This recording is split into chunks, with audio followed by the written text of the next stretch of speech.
শুভর এই এক ঝুড়ি ওষুধ হয়ে গেছে। কিছুদিন আগেই তো শুভর ছিল সর্দি কাশি, সেই ওষুধগুলো শেষ হতে না হতেই আবার শুরু হয়েছে নতুন একটা প্রবলেম। মুখে হয়ে গেছে ঘা, আর সেটারও দিয়ে দিয়েছে ডক্টর ভিটামিন। তো সেটা নাকি এই ওষুধগুলো বন্ধ করার পরে তারপরেই হবে।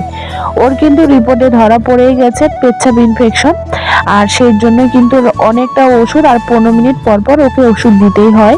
এদিকে জলও ওকে দিতে হয়। বেশিরভাগ সময়টা ওকে এখন আমাকেই দিতে হয়, কারণ ও তো বাচ্চা, সময় মতন সমস্ত কিছু আমাকেই করে দিতে হয়। সাধারণ সব বাচ্চাদেরই সর্দি কাশি ঠান্ডা লাগা তো থাকেই, আর আমার ছেলেরও রয়েছে। তবে আমার ছেলের মাঝে মধ্যে এমন কিছু অসুস্থ হয়ে যায় যেগুলো অনেক ডাক্তার বা অনেক কষ্ট পাওয়ার পরেই কিন্তু সেগুলোতে থেকেও রক্ষা পায়। কি করব জানি না, আমার ভাগ্যটা এরকম কেন হয়েছে। দিনটা ছিল রবিবারের, তাই ওর তো সকালে স্কুল ছিল না। এদিকে ঘরের সমস্ত কাজ সেরে মুখ ধোয়ার আগে ওর একটি ওষুধ ছিল, সেটা দেওয়ার পরে এখন ব্রাশ টাশ করে আবার ওর একটা ওষুধ আছে, তারপরে খাওয়া দাওয়া। আর হ্যাঁ, শুভ কিন্তু যখন পেটে ছিল তখন কিন্তু ওর সময় ঠিক মতন একদমই পায়নি। সময়ের আগে ওকে ডেলিভারি ইমার্জেন্সি করাতে হয়েছিল, কারণ আমার জন্ডিস এবং আমার পেচ্ছাপ ইনফেকশন দুটো একসাথে হয়ে গেছিল।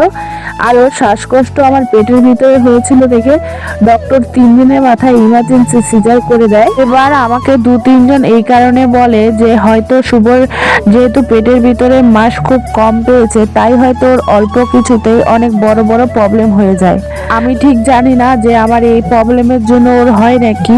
তবে হ্যাঁ, প্রেগনেন্সির সময়ে আমি নিজের খেয়াল নিজেই রেখেছিলাম। প্রেগনেন্সিতে কি কি করতে হয় আমি সেটাও জানতাম না, আর আমাকে কেউ শিখিয়েও দেয়নি। নিজের যত্নটা আমি নিজেই করেছি। হ্যাঁ, ঠিক মতন যত্ন আমি নিজেও নিতে পারিনি সেটা জানি।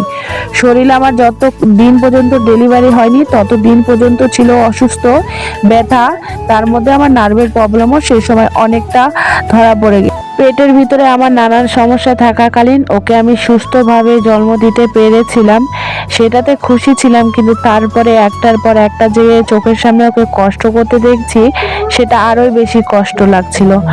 যাই হোক, আজকের ব্লগটাকে এখানেই শেষ করব। নেক্সট ব্লগে আবার দেখা হবে। সবাই শুভর জন্য ভগবানের কাছে প্রার্থনা।